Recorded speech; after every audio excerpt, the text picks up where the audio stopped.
আজকে 14ই ডিসেম্বর শহীদ বুদ্ধিজীবী দিবস।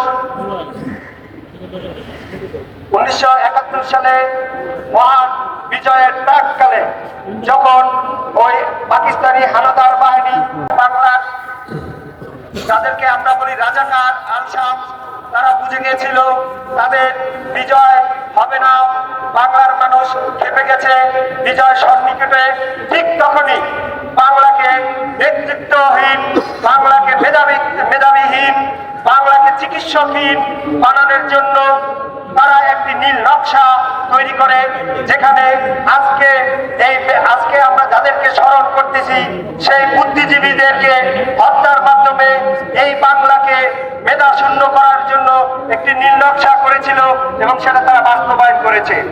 কিন্তু আমাদের বাংলাকে কখনো মেধা শূন্য করতে পারবে না, কারণ এই বাংলার মানুষের বাংলার মাটিতে এক একটি জিয়াউর রহমান যেমন উদিত হয়েছিল স্বাধীনতার পরবর্তী সময়ে, শহীদ প্রেসিডেন্ট মহান স্বাধীনতার ঘোষক শহীদ জিয়াউর রহমান যেভাবে বাংলার এই যুদ্ধকালীন সময় দেশ ভুলঙ্গর অবস্থায় পড়েছিল, ঠিক তখনই শহীদ প্রেসিডেন্ট জিয়াউর রহমান এই বাংলাদেশকে হাল ধরে বাংলাদেশকে এক অনবরত দেশ হিসেবে এবং উন্নয়নশীল দেশ হিসেবে রূপান্তর করার জন্য যেভাবে হাল ধরেছিল, ঠিক তাই আমি বলতে চাই মেধা শূন্য বলতে কোনো কথা নাই।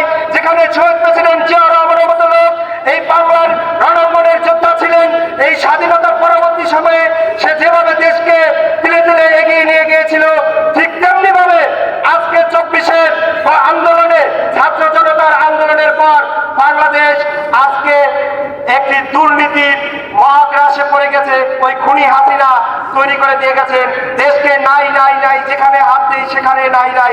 ঠিক তখনই আমাদের দেশ নায়ক বিএনপির ভারপ্রাপ্ত চেয়ারম্যান এই দেশকে সুন্দরভাবে গড়ে তোলার জন্য, সাম্য মানবিকতার দৃষ্টিকোণ থেকে দেশকে গড়ে তোলার জন্য তিনি যে 31 দফা আমাদের মাঝে তুলে ধরেছেন, আমরা যদি এই 31 দফা বাস্তবায়ন করতে পারি তাহলে এই বাংলাদেশ শহীদ প্রেসিডেন্ট জিয়াউর রহমানের স্বপ্নের বাংলাদেশ হিসেবে তারেক রহমানের হাত ধরে বাংলাদেশ সফলা সুন্দর করে গড়ে তুলবেন।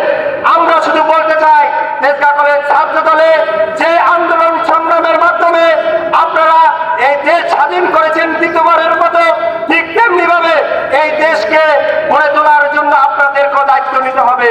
দেশ যেমনি স্বাধীনতা অর্জনের চেয়ে স্বাধীনতা রক্ষা করা কঠিন, ঠিক তেমনি আজকের এই 24-এর আন্দোলনের পরে দেশের যে সকল দুর্নীতিবাজ খুনি হাসিনার প্রেতাত্মারা বিভিন্ন মহলে এখনো ঘুরে ফিরে বেড়াচ্ছে, তাদেরকে শক্ত হাতে দমন করে দেশটাকে তারেক রহমানের হাতকে শক্তিশালী করার জন্য আগামীর বাংলাদেশ বিনির্মাণের লক্ষ্যে যে সকল দিক নির্দেশনা দেবেন, সকল দিক নির্দেশনা আমরা হাতে হাত রেখে কাঁধে কাঁধ রেখে এক এবং ঐক্যবদ্ধ হয়ে এই বাংলাদেশ গড়ে তুলব।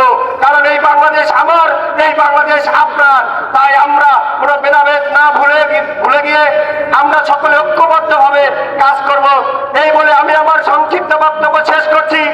বাংলাদেশ জিন্দাবাদ, শহীদ প্রেসিডেন্ট জিয়াউর রহমান অমর হোক, দেশ নায়ক তারেক রহমান জিন্দাবাদ, বেগম খালেদা জিয়ার সুস্বাস্থ্য কামনা করে আজকের মতো এখানে বিদায় নিচ্ছি।